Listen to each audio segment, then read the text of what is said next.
बिस्मिल्लाहिर्रहमानिर्रहीम इय्याक नअबुदु व इय्याक नस्तईन। This is the last part paediatric surgery Hirschsprung disease के बारे में हम डिस्कशन कर लेते हैं जल्दी से।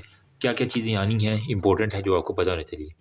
देखो, हमारे पास जो माइंटेरिक और एरुबेस प्लेक्सिस है ना, ठीक है, उसकी कॉन्जेनिटल एब्सेंस होती है। ठीक है, ये कह लें कि जो आपका इंटेरिक नर्वस सिस्टम है, जीआईटी का नर्वस सिस्टम है, उसके साथ सारे का सारा लफड़ा है। क्या होता है, मैं यहाँ पे लफ्ज़ लिख रहा हूँ कॉन्जेनिटली, पैदाइशी तौर पे एब्सेंस है गंजों का। गंजे मतलब गैंग्लियन सेल। ठीक है, ये मेरा निमोनिक है, ganglion cell, congenital absence of ganglion cell in both myenteric and Auerbach's plexus. ठीक है, इन बोथ माइंटेरिक और हमारे पास जो एरुबास प्लेक्सिस है, मतलब जीआईटी के पास जितना भी नर्वस सिस्टम है उसके अंदर जो गैंग्लियन सेल है वो पैदाइशी तौर पे बने ही नहीं है। ये मसला है। अब होता क्यों है, जो न्यूरल क्रस्ट सेल है ना वो माइग्रेट ही नहीं कर पाते जिन्होंने गैंग्लियन सेल बनाना है। तो हमारे पास फेलियर है basically migration of neural crest cell. ठीक है, तो इसकी वजह से क्या होगा, वहाँ पे गैंग्लियन नहीं होगा, उस सेगमेंट के अंदर हमारे पास क्या हो जाएगी, नैरोइंग हो जाएगी। जिस सेगमेंट में गैंग्लियन सेल नहीं है तो ए गैंग्लियोनिक सेगमेंट जो है ना वो नैरोड होगा। और इसके अंदर सबसे जो मोस्ट कॉमन है वो है RS रुपीज़ रेक्टोसेगमाइड जो है ना हमारे पास एरिया, वो हमारे पास सबसे ज़्यादा कॉमन है। एक है राना हमज़ा सैफ RHS, मेरा फेवरेट यूट्यूबर है, या फिर उसमें रुपीज़ कर लो, RS कर लो, जो भी है। रिस्क फैक्टर बॉयज़ में ज़्यादा कॉमन है में। और अगर आपने देखा होगा डाउन सिंड्रोम के अंदर भी जो है ना बॉय डाउन हो गया, ठीक है, तो बॉय और डाउन सिंड्रोम बॉयज़ के अंदर मोर कॉमन है जिनको डायस्पेंड है। अच्छा, अब जब ये नहीं है इसका नर्वस सिस्टम तो क्या होगा, आप कोई चीज़ खा लें या कोई आपका फीकल मटेरियल जहाँ पे पड़ा है वहीं पे पड़ा रह जाएगा, आगे जाएगा ही नहीं। ठीक है, तो failure of newborn to pass meconium. देखो, जब बच्चा पैदा जब तक वो अपना पहला स्टूल पास नहीं ना करता, डॉक्टर की जान अटकी रहती है। तो इसके अंदर यही होता है कि वो फेलियर टू पास मिकोनियम, वो अपना मिकोनियम ही पास नहीं कर पा रहा, तो आगे उसने एल करना है। अच्छा, वोमिटिंग जो है ना उसकी बहुत ज़्यादा होगी, क्योंकि अगर यहाँ पे डिस्टेंशन है तो यहाँ पे मटेरियल जमा जमा जमा जमा जमा वो बैक की तरफ जा रहा है। तो ऐसा पेशेंट जो है ना वो फिर वोमिटिंग उसको कंप्लेन बहुत ज़्यादा होगी। पेट के अंदर क्योंकि सारी वो ऑब्स्ट्रक्शन की तरह की कंडीशन है तो एब्डोमिनल डिस्टेंशन जो है ना आपको इस केस के अंदर दिख जाएगी। ठीक है, और साथ में वो कह रहा है कि इंटेरोकोलाइटिस इवन हो जाता है, इन्फ्लामेशन जहाँ पे ये गंदी चीज़ें फंस जाएंगी फीकल मटीरियल, इंटेरोकोलाइटिस होगा वहाँ पे। और वो एट दी एंड हमारे पास कोलोनिक की सेप्सिस और परफोरेशन, पहले वहाँ सेप्सिस होगी, अगर इलाज ना कराया तो वहाँ पे कोलोन की परफोरेशन और फट के सारा पेराटोनाइटिस करवा देगा। तो कोलोन की हमारे पास इवन परफोरेशन हो जाएगी। ये हमारे पास कंडीशन है। अच्छा, यहाँ पे जो पेशेंट होता है ना उसके बच्चे के जो स्टूल होते हैं उसके लिए आपने याद रखना कि रिबन लाइक जो है ना उसको स्टूल होता है, जिस तरह रिबन होता है ना, ठीक है, आप रिबन लगाते हैं तो ये रिबन लाइक जो है ना वो उसको स्टूल उसकी माँ कहेगी कि आ रहे हैं। ये एक बड़ी निशानी है। और ऐसी केस में पेरिस्टाल्टिक वेव तो आपको विजिबल होती है। ऑन पल्पेशन आपको फीकल मास हमेशा जो है ना वो उसको एब्डोमेन के अंदर आपको फील होगा। और पर रेक्टल एग्जामिनेशन जब आप करेंगे, हमने कहा रेक्टोसिग्माइड हो गया, ठीक है, ये ascending colon, transverse colon, descending colon हो गया, रेक्टम हो गया और एनल कैनाल। तो रेक्टोसिग्माइड कोलोन यहाँ तक जो है ना वो अगर ये मोस्टली अगर कॉमन इन्वॉल्व या पीछे कहीं इन्वॉल्व है तो उसका जो आगे वाला हिस्सा है, जब आप उसके यहाँ पे कोई स्कोप डालेंगे उसके एनल कैनाल से बच्चे की, तो आपको एनल कैनाल और उसकी रेक्टम बिल्कुल खाली मिलेगी, एम्प्टी उसकी रेक्टम, क्योंकि यहाँ से आगे कुछ आगे जा ही नहीं रहा, तो ये सारे का सारा आपको खाली मिलेगा। आप परेशान हो जाएंगे। आप देखेंगे तो सारा स्टूल जो है ना एक जगह पे, जहाँ पे एक गैंग्लियोनिक सेल ये थे ना, ठीक है, वहाँ पे मसला था हर्शस्प्रुम डिजीज का, तो वहाँ से पीछे सारे का सारा मटीरियल इकट्ठा है, आगे कुछ भी नहीं आ रहा। तो इसके पेशेंट के अंदर आपने क्या करवाना है, सबसे पहले आप जब इन्वेस्टिगेशन करवाएंगे तो आप मेरी जान एक्सरेज करवा लो, इजी सीन है, कोई मसला ही नहीं है।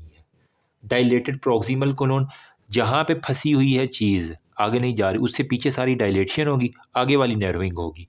तो आपको पता चल जाएगा कि फ़लाँ हिस्से पे जो है ना वो हमारे पास है डायलेटेड प्रॉक्सिमल कोलोन और absent of gas in the pelvic colon हो गया। ठीक है, क्योंकि जब वो कोलोन के ऊपर एक तो डायलेशन होगी, जो गैसेस होंगी वो सारी वहाँ पे जमा हो के वहीं पे एब्जॉर्प्शन हो जाएगी। तो आपको एक बड़ी इंपॉर्टेंट निशानी है, एब्सेंस ऑफ गैस जो है ना वो कोलोन के अंदर आपको मिलेगी और वहाँ पे डायलिटेशन हो जाएगी। एनोरेक्टल मैनोमीटर भी आप इसके अंदर कर सकती है। एक एक्सरे होगा, एक हमारे पास एनोरेक्टल मैनोमीट्री कर लेंगे।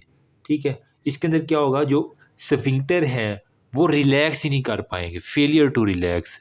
जो स्फिंक्टर है वो फेलियर टू रिलैक्स, तो वो बंद ही रहेंगे, जिसकी वजह से हमारे पास क्या होगा, वहाँ पे स्टूल की कलेक्शन हो जाएगी। साथ में आप उसकी रेक्टल बायोप्सी कर लो। ठीक है, वहाँ पे क्या चेक करना है आपने, गैंग्लियन सेल की एब्सेंस चेक करनी है, म्यूकोजा और मस्कुलरस लेयर, इन दो के अंदर हमारे पास है। तो आपकी इंटेस्टाइन में म्यूकोजा सा, म्यूकोजा मस्कुलरस और एडवेंटिशिया।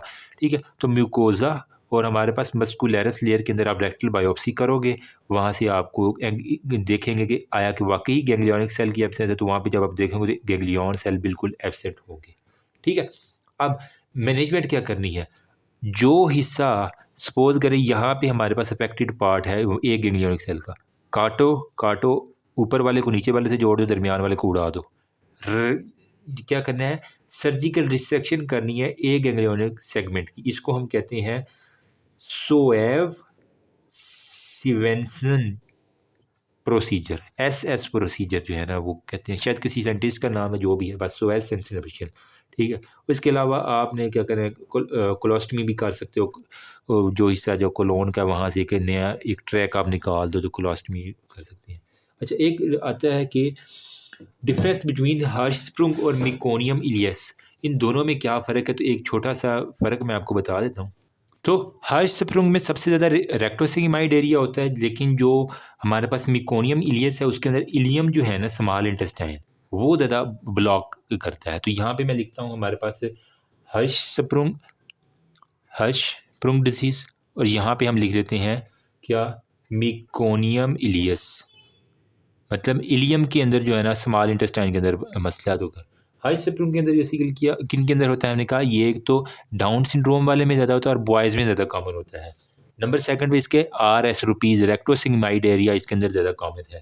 ठीक है, इसके अंदर मिकोनियम की जो कंसिस्टेंसी है वो नॉर्मल रहती है, मिकोनियम के अंदर वो सख्त पखाना या इस तरह की चीज़ नहीं होती। और इसके अंदर एक है squirt sign, SQUIRT, squirt sign जो है ना वो पॉजिटिव होता है। देखते हैं अब ये क्या होता है। मिकोनियम इलियस में बेसिकली किन के अंदर ज़्यादा होती है, ये था डाउन सिंड्रोम में। ये इलियम मतलब स्मॉल इंटेस्टाइन में मसला, तो जिन लोगों को सिस्टिक फाइब्रोसिस होती है ना, ठीक है, उनके अंदर जो है ना वो इलियम ज़्यादा होती है। और ये इसके अंदर रेक्टोसिग्माइड एरिया था, इसके अंदर हमारे पास इलियम ज़्यादा इन्वॉल्व होगा। और यहाँ पे मिकोनियम की कंसिस्टेंसी नॉर्मल थी, यहाँ पे हमारे पास होगा इन स्पीसेटेड होगी, और यहाँ पे स्क्वायर साइन पॉजिटिव था तो यहाँ पे आपने नेगेटिव कर देना है। इनस्पेसिटेड का मतलब अगर आप मैं कहूँ तो कोआगुलेटेड या थिकेंड। ठीक है, नॉर्मल कंसिस्टेंसी से उसके जो सूखे वो सख्त होंगे, थिक होंगे, जिस तरह होती है ना कि कोई क्या मैं कहूँ इसमें, बस यूँ कह लें कि उसकी कंसिस्टेंसी ख़राब हो जाएगी, नॉर्मल से थिकेंड हो जाएगी, वो ईजी नहीं होंगे पास होने में, इसमें ये मसला होगा। और यहाँ पे मैंने लगा स्क्वेट साइन जो है पॉजिटिव होता है। ये बेसिकली क्या होता है, explosive release of stool and air upon removal of finger. कुछ समझ आई है, मतलब हमने फिंगर डाली है। ठीक है, यहाँ पे मैं आपको दिखा देता हूँ, ये वाला ये है हर्शस्प्रुंग का रेक्टोसिग्माइड एरिया, सबसे ज़्यादा कॉमन है। मतलब इससे यार इसको मैं थोड़ा सा ब्राइटनेस लेट मी चेंज।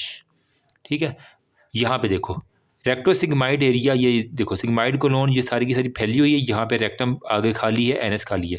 जब आप फिंगर डालते हैं तो फिंगर को जब निकालते हैं, DRE करते हैं ना आप, तो फिंगर को निकालती हैं तो उसके साथ ही आपको एक्सप्लोजिव रिलीज मिलता है फीकल मटेरियल का भी, और वो अपना स्टूल भी पास कर देता है। तो ये हमारे पास अगर ये साइन पॉजिटिव है तो ये हर्शस्प्रुंग डिजीज़ है, अगर ये साइन नेगेटिव है तो हमारे पास मिकोनियम, अगर ना हो तो ये सारी। ये हर्शस्प्रुंग के बारे में मैंने बताना था। ये मैंने जो यहाँ पे बताया कि एक्सरे आप इसका करवा लोगे यहाँ पे, ठीक है। तो नीचे मैंने यहाँ पे शो किया था ना आपको ये वाला एक्सरे, तो इसमें यही है कि आपको ये रेक्टोसिग्मोइड इतना बड़ा जहाँ से बंद है उससे पीछे सारी डायलेटेड है, आगे सारी एनल रेक्टम और एनल कैनाल जो है वो एम्प्टी होगी। तो ये हमारे पास एक पक्की निशानी है, दूर से एक्सरे देख लो, चुटकियों में आपका हाई स्प्रिंग डिजीज़ जो है ना वो हो जाएगा, ठीक है। ट्रीटमेंट भी मैंने बता दी है। That's all about, thank you so much, remember me also your precious period, hopefully कोई सर्जरी में, पीडियाट्रिक सर्जरी में अच्छी हो जाएगी, ठीक है। अब हम मेजर टॉपिक की तरफ चलेंगे, पीडियाट्रिक की कोई अच्छा सा टॉपिक मैं देखता हूँ जो हाई यील्ड है। थैंक यू, अल्लाह हाफिज़।